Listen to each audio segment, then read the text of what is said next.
Hello everyone, welcome to Physics Mafia. Today we are going to discuss problem number 1.113 from Irodo Hitley series. ये भी जैसे question number 1.11 से लेकर 1.12 और 1.13 ये जो है ये तीसरा क्वेश्चन है जो कोरलेस इफेक्ट पर डिपेंडेंट है, जिसमें क्वेश्चन नंबर 1.11 जो कि ज़्यादा डिफिकल्ट होता अगर हम उसको कोरलेस इफेक्ट इंट्रोड्यूस करते हैं। तो मैंने उसको आसान बिना कोरलेस इफेक्ट के आसान तरीके से कैसे किया जा सकता है वो समझाया। और ये कोरलेस इफेक्ट जो है वो सिलेबस का पार्ट नहीं है, बट मैं करवा दे रहा हूँ इन केस अगर तुमने पढ़ा हो और तुम्हें अगर करना हो तो तुम कर सकते हो। ठीक है, जे एडवांस और ओलंपियाड दोनों के सिलेबस में नहीं है, बट हाँ अगर तुम करना चाहो तो कर सकते हो, कोई बहुत बड़ा इशू नहीं है। कोरलेस फोर्स का फॉर्मूला तुम्हें पता होना, जैसे तुम्हें रोटेटिंग फ्रेम से तुम सेंट्रीफ्यूगल फोर्स लिखते हो, वैसे रोटेटिंग फ्रेम में रेडियल डायरेक्शन में अगर ऑब्जेक्ट चलता है तो उसको जो डिफ्लेक्शन आता है उसको जस्टिफाई करने के लिए हम कोरियोलिस फोर्स को रिप्रेजेंट करते हैं। ज़्यादा डिटेल में समझना है तो क्वेश्चन नंबर 1.11 और 1.12 ढंग से समझ लेना। जो पिछले इसकी लिंक इन दोनों की लिंक मैं तुम्हें डिस्क्रिप्शन में भी दे दूंगा, वहाँ से जाकर के भी तुम क्लिक कर सकते हो, फिर चैनल पे विजिट करोगे तो मिल जाएंगे।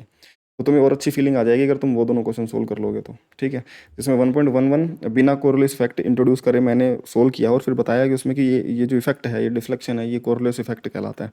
तो वो कर लोगे तो ज़्यादा अच्छे समझ में आ जाएगा। ठीक है, चलो इसको क्वेश्चन करते हैं। इसमें बोल रखा है कि horizontal smooth rod A B rotates with constant angular velocity omega about a vertical axis passing through its end a freely sliding sleeve of mass m 0.50 kg moves along the road from the point a with the initial velocity v naught।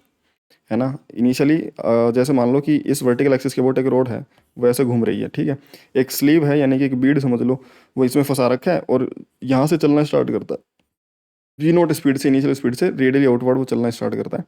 और तो पूछा है कि find the Coriolis force acting on the sleeve in the reference frame fixed to the rotating frame rod at the moment when the sleeve is located at a distance R equal to 50 centimetre from the rotation axis. ठीक है, तो अब ध्यान से सुनो। ये अगर radially outward move कर रहा होगा तो कोरिलेस इफेक्ट को पहचानने का एक ही तरीका है, मतलब यही सबसे बेस्ट तरीका है कि कोरिलेस इफेक्ट यहाँ पर एक्ट करेगा कि नहीं करेगा, वो हमें कंसिडर करना है कि नहीं करना है।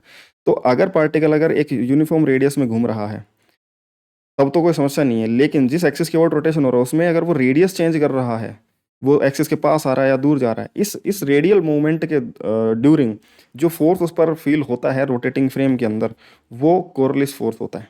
समझ में आ गई ये बात। दो फोर्स लगते हैं रोटेटिंग फ्रेम में, एक तो रेडियली आउटवर्ड, वो तो सेंट्रीफ्यूगल फोर्स उसको बोलते हैं जो इसके फ्रेम से आता है, और एक आता है कि अगर वो रेडियली मूव करेगा तो उस समय जो उस पर जो फोर्स एक्स्ट्रा फोर्स एक क्रिएट होता है जब वो with respect to rotating frame radially inward and outward उसके पास अगर कोई रिलेटिव वेलोसिटी होती है तब वो दिखता है उसको। समझ में आ गई बात। वो एक रिलेटिव जो फ्रेम में जो फोर्स आता है वो कोरिलेस फोर्स होता है। दोनों ही सूडो फोर्सेस की तरह कैटेगरी में आते हैं, यानी कि फ्रेम डिपेंडेंट है, रोटेटिंग फ्रेम से आते हैं, सेंट्रीफ्यूगल फोर्स और कोरिलेस फोर्स। ठीक है, मैं इसको टॉप व्यू से देखता हूँ, ऊपर से देखूंगा तो ऐसा होगा कि जैसे ये एक एक्सिस हो और ये एक रोड हो, ये रोड ऐसे घूम रही है इस प्लेन में, हॉरिजॉन्टल प्लेन में, और इस पर ये स्लीव मूव कर रही है। मान लो किसी इंस्टेंट पर वो डिस्टेंस आर पर है और उसकी स्पीड वी है, इनिशियली वी नॉट स्पीड चलना स्टार्ट हुई थी। तो जब इस स्लीव जो है वो डिस्टेंस आर पर है तो मान लो वी उसकी स्पीड है अलोंग द रोड, और जो कोरिलेस इफेक्ट के अंदर जो रिलेटिव वेलोसिटी देखी जाती है वो यही रिलेटिव वेलोसिटी है कि इस रोड पर अगर बैठ जाऊंगा तो रोड रुकी हुई दिखेगी रोटेटिंग फ्रेम में, ये रिलेटिवली बाहर की तरफ जा रहा होगा स्पीड वी से, तो यही रिलेटिव वेलोसिटी है। ठीक है, अब सबसे पहले तो हम इसकी speed as a function of r निकालेंगे, डिस्टेंस आर पर चला जाएगा तो कितना कितना इसकी स्पीड होगी, तो वो इस रोटेटिंग फ्रेम से देखेंगे तो रेडियली आउटवर्ड एक फोर्स लग रहा होगा इस पर रोटेटिंग फ्रेम की वजह से, इसको हम बोल देंगे सेंट्रीफ्यूगल फोर्स। क्योंकि सर्कल में घूम रहा है तो सर्कल के सेंटर के रेडियली आउटवर्ड एक सूडो फोर्स लगेगा, वो कि जो आर पे डिपेंडेंट होगा। डिस्टेंस आर पर है तो बाहर की तरफ सेंट्रीफ्यूगल फोर्स लग रहा होगा m omega square r, rod rest में आ जाएगी। तो इसका एक्सेलरेशन जो लगेगा रेडियली आउटवर्ड, ठीक है, centrifugal force M omega square R लगेगा due to the sleeve gains, और इस रेडियली आउटवर्ड फोर्स की वजह से इस फ्रेम के रेस्पेक्ट में ये रेडियली आउटवर्ड इसको वेलोसिटी गेन होगी। अब बोलोगे कि ग्राउंड फ्रेम में कैसे, कि ग्राउंड फ्रेम में कैसे एक्सप्लेन करेगी, बाहर की तरफ जाएगा। तो ग्राउंड फ्रेम में क्योंकि सेंटर की तरफ लगने के लिए इस पर फ्रिक्शन विक्शन है नहीं, तो ये रोड इसको धक्का देकर के जब सर्कुलर मोशन करवाना चाहेगी तो सेंटर की तरफ फोर्स लगेगा नहीं, तो ये रेडियली आउटवर्ड भागेगी उस सर्कल को छोड़ने के लिए। समझ में आ गई। वो टेंजेंशियल वो सीधा जाने की कोशिश करेगी, रोड इसको घुमाना चाहेगी अंदर, तो ये उसमें इनके अलाइनमेंट की वजह से ये ऐसे जाएगी, रोड ऐसे घूम कर आ जाएगी, ये सीधा जाना चाहेगी अगर धक्का भी लगेगा तो इस वजह से रोड में ये यहाँ पर पहुँच जाएगी। तो रोड की जो एक्चुअल लोकेशन यहाँ पर होना था इसको, वो रेडियली आउटवर्ड, और फिर ये ऐसे जाएगी तो रेडियली और बाहर की तरफ, यानी कि वो हमेशा रेडियली आउटवर्ड मूव करना चाहेगी इसको इस रोड को छोड़ करके, क्योंकि सेंटर की तरफ उस पर कोई फोर्स लग नहीं पाएगा फ्रिक्शन विक्शन की वजह से। तो सर्कल में घूम नहीं पाएगी, बट ये धक्का दे करके घुमाना चाहेगा, तो इस वजह से वो रेडियली आउटवर्ड सर्कल को छोड़ने के लिए उसके बाहर की तरफ घूमेगी। ग्राउंड फ्रेम से एक्सप्लेन कर सकते हैं हम। और इसके फ्रेम में तो हम बोल ही सकते हैं रोटेटिंग फ्रेम में सूडो फोर्स लगेगा बाहर की तरफ, जो एम ओमेगा स्क्वायर और सेंट्रीफ्यूगल फोर्स होगा, उसकी वजह से रेडियली आउटवर्ड उसको स्पीड गेन होगी। तो ये जो स्पीड बनेगी, मान लो एक्सेलरेशन जो है वो सेंट्रीफ्यूगल एक्सेलरेशन ओमेगा स्क्वायर लिखा जा सकता है, फोर्स बाय मास। तो ये सेंट्रीफ्यूगल एक्सेलरेशन जो है वो आर डिपेंडेंट है, और अलग अलग आर पर इसकी स्पीड भी अलग है। तो V as a function of R जो डिस्टेंस है इसका, तो V D V by D R, ये आर इसका डिस्प्लेसमेंट है सेंटर से। तो इसको स्पीड को इसको एक्सेलरेशन को V D V by D R भी लिखा जा सकता है, V as a function of R आ जाएगा।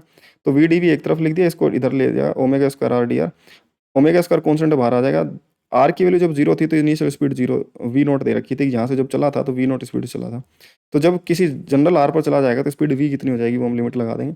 इसका integration v square by two, upper limit v और लोअर लिमिट वी नॉट, तो v square minus v naught by two equal to omega square constant r का integration बन जाएगा r square by two, और upper limit r minus lower limit zero, तो r square by two बन जाएगा। To से to cut जाएगा, we बन जाएगा तुम्हारे पास, वी नॉट को उधर भेज दो, v naught square plus omega square r square का रूट, और ओमेगा इंटू आर कॉमन ले लेंगे, तो यहाँ पर तो वन बन जाएगा, और यहाँ पर ओमेगा और आर स्क्वायर भी नीचे आ जाएगा। तो omega square r square common ले लिया, तो रूट में होने की वजह से बाहर ओमेगा इंटू आर आ जाएगा, रूट में बन जाएगा one plus v naught by omega r का होल स्क्वायर, वी नॉट का भी स्क्वायर, ओमेगा आर का भी डिनोमीटर में स्क्वायर, तो पूरे का होल स्क्वायर लिख दिया। ठीक है। अब जो स्पीड वी होगी उसका अगर हमें निकालना होगी भाई, जो हमसे पूछा गया है कि जब वो रेडियस 50 सेंटीमीटर पर यानी कि 0.5 मीटर पर होगा तब कितनी स्पीड होगी, तब उस पर सेंट्रीफ्यूगल फोर्स, तो उस समय स्पीड की जरूरत पड़ेगी। तो वो स्पीड हमने निकाल ली, वी नॉट वन दे रखा है, ओमेगा टू का दे रखा है स्क्वायर, प्लस में 0.5 आर है उस समय उसका स्क्वायर, तो वी हमने निकाला तो √2 मीटर पर सेकेंड आ गया, कि रेडियली आउटवर्ड जब वो 0.5 मीटर पर होगा तो वो बाहर की तरफ √2 मीटर पर सेकेंड से चल रहा होगा। अब जो कोरिलेस फोर्स होता है, कोरिलेस फोर्स जो लगता है वो माइनस का 2m omega cross we relative, यानी कि रोटेटिंग फ्रेम के रेस्पेक्ट में क्या रिलेटिव वेलोसिटी है, और उसका रोटेटिंग फ्रेम का ओमेगा क्या है, और ऑब्जेक्ट का मास क्या है, और ये -2m ओमेगा क्रॉस वी, या फिर इसको ऐसे भी लिखा जा सकता है simple 2m v relative cross omega, ऐसे भी लिखा जा सकता है। ठीक है।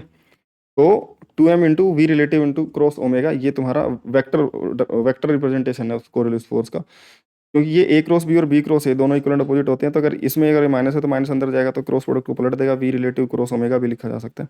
ओमेगा तुम्हारा ओमेगा के कैप में है, क्योंकि हमने देखा ये तुम्हारा ओमेगा है, तो सॉरी, जो आउटवर्ड एक्सिस है, आउटवर्ड एक्सिस को हम के कैप में लिख देंगे, आउटवर्ड एक्सिस के कैप में लिख देंगे, ये आई कैप में मान लेंगे फोर्स की कैलकुलेशन के लिए, ये वाई मान लेंगे, वाई ये एक्स, और ये आउट ऑफ द प्लेन के कैप।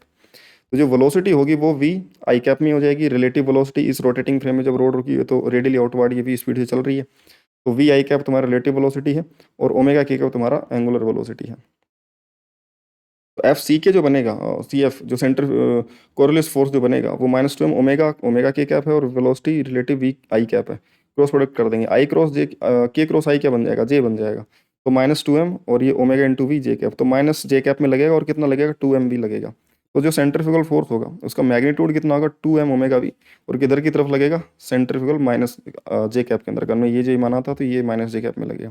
इस माइनस जे कैप में लगने वाले सेंट्रीफ्यूगल फोर्स को ये जे कैप में लगने वाला नॉर्मल, यानी कि ग्राउंड फ्रेम में देखेंगे तो भाई रोड अगर ऐसे घूमेगी तो उसको धक्का देकर के ले जाएगी, तो नॉर्मल इधर लगाएगी, और इसके फ्रेम में बोल देंगे कि भाई उस पर बाहर की नीचे की तरफ कोरिलेस फोर्स लग रहा है, उसको बैलेंस करने के लिए ये नॉर्मल फोर्स लग रहा है, क्योंकि ऐसे तो मूव कर ही नहीं रही है ना रिंग, इसके इसके फ्रेम में ऐसे तो बाहर तो निकल नहीं सकती, इससे फंसा हुआ है इसमें, तो ये बोलेंगे। और एक नॉर्मल इनटू द प्लेन नीचे की तरफ mg लग रहा होगा, तो out of the plane normal लग रहा होगा। तो अगर हम इसका एफबीडी बनाना चाहें तो एक तो नीचे की तरफ इनटू द प्लेन mg लग रहा होगा, out of the plane normal लग रहा होगा, एक नीचे की तरफ कोरिलेस फोर्स है, एक ऊपर की तरफ कोरिलेस फोर्स को बैलेंस करने के लिए एक नॉर्मल और आएगा इस रोड की वजह से, साथ ही साथ बाहर की तरफ सेंट्रीफ्यूगल फोर्स, ये फोर्सेज लग रहे होंगे इस रोटेटिंग फ्रेम में।